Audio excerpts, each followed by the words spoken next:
Snettisham Beach is the first beach you arrive at on the Norfolk coast coming from the King's Lynn direction. It sits on the wash and is a shingle beach, and although the tide does go out quite a long way, it leaves mudflats rather than lots of lovely hard sand, hence the incredible wildlife to be found here.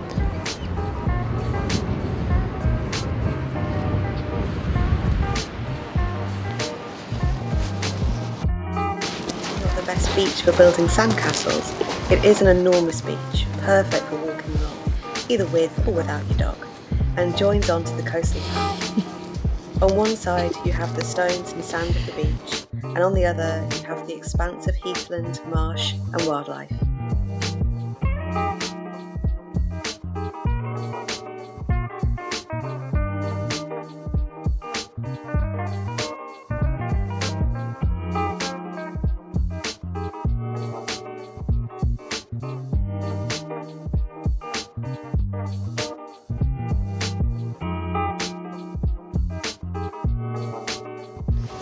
So we're on a very windy Snettisham Beach with the pooch. She missed her nookie time. She loves being on a beach so much. Aidy is here, I just can't keep up with his long legs. There we go. But while we both had the day, we thought we would get to pretty much our nearest beach, I'd say. Yeah. Yeah, we're just going on a little tour. So I think I filmed it, so we'll try and put it in that you can see where we've managed to park the van, that there's a few spots as you get here where you can park up, because the main car park has a 2-metre height barrier. I think that's right. But it is, tide's out at the moment, so it's very far away from us. But it is a massive beach, and it's sort of a mixture of sandy and shingly, I guess. But yeah, really nice. I'm attempting to have a microphone on, so hopefully you can hear us. But if you're a bird nerd like me, then you are right by RSPB, sort of massive nature reserve, Snettisham Nature Reserve. So I've seen some little plovers and some oystercatchers out here at the moment. It's their nesting season, so Tills will stay on her lead unless she can get all the way out to the sea, pretty much. So yeah, we're just going to enjoy it, little day adventure. I promise Aidy is there with me. I just feel like it looks like I'm on my own. And Tilly is, yeah, obviously miles away, just trying to get us to move a bit quicker. She doesn't care so much about attempting to film for you, I'm afraid.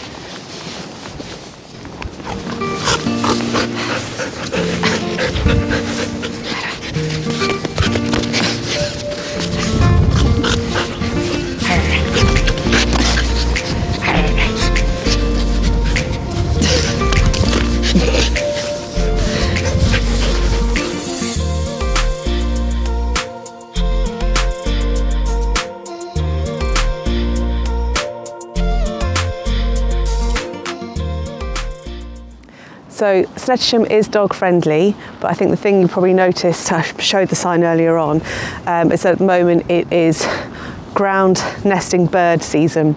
So on the dunes you're going to get things like oystercatchers and plovers that are going to be having their nests right in the dunes. So that's why it's dogs on leads at the moment. Outside of that breeding season, it's dogs are fine here all year round and off the lead and things. I'm going to try and remember and put it in all the other beaches that are dog friendly. If not, I will do a little list on screen. But there's quite a few on the Norfolk coast. Yeah, she's pretty happy on the lead as well, to be fair. She's just happy because she's out.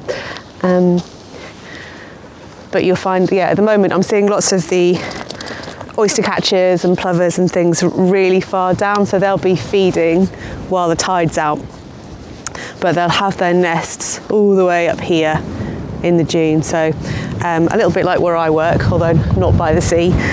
When you have lots of ground nesting birds, the last thing you want is lots of dogs trying to get them. Oh, look at her, she's pretending to be ever so well behaved. It's all a myth. Can I do a throwing backwards? So I'm just going to hoy it at them. Where is it? But yeah, it's a really pretty beach. I can't remember if the tide was in when we came last time. Yeah, it was. Yeah, so I don't know why I thought it would be good that the tide was out today, but I forget how far out a tide goes when it's out. Clearly it's a Sunday and my brain's not on yet. So yes, I'll do my best to write a list of where you can go with your dog. And because it's quite early on a Sunday, we've seen a few folk, but really not many at all. So it's a nice place to come.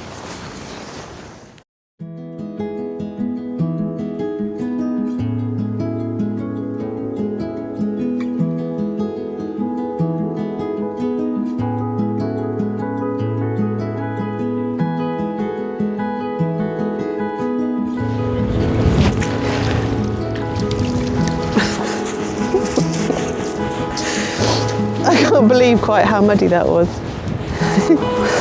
Yeah, that's a no-go. Oh my God. Oh, Tilly.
Finished at the beach. We had our coffee as we managed to park up and look out onto, I'd say the sea, but the sea was quite far away.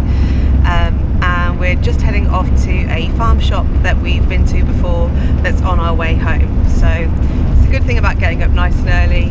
We got there before anyone else near enough, managed to have our walk, have a coffee, we'll go and grab some food and yeah, probably have it when we get home. Hopefully the sun will keep shining.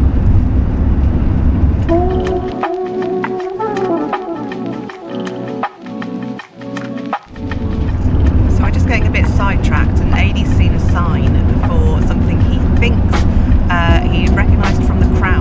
So we're obviously really close to Sandringham, and he thinks there is a little sneaky train station that you can have a look at that is using the Crown. So let's see if we can find it.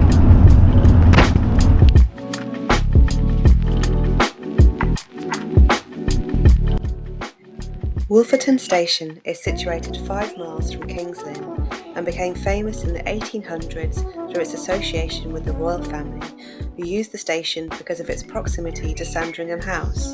The station was opened in 1862 after Queen Victoria had purchased the site of Sandringham House as a Norfolk retreat. The first episode of the Netflix series The Crown is called Wolferton Splash, because part of it takes place on the marsh duck shooting expedition from Sandringham House, on which King George VI, Queen Elizabeth's father, invites newly married Prince Philip.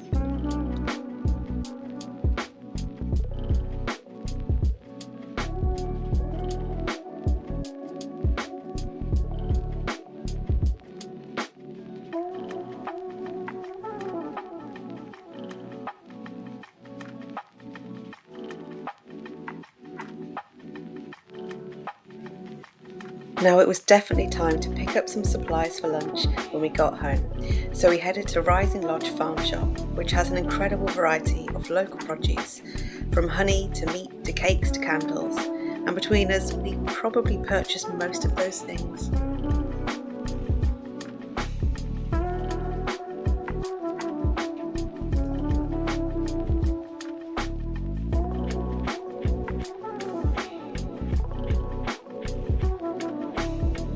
Well, we crammed a lot into the morning, but it's fantastic to pick up some really tasty food, get ourselves home and make a pretty epic lunch, to be honest with you. I really hope you've enjoyed this video. Please do like and subscribe and even share it, that would be good too. We'll be making another video really soon. I hope you've enjoyed it and we'll see you at the next one. Bye!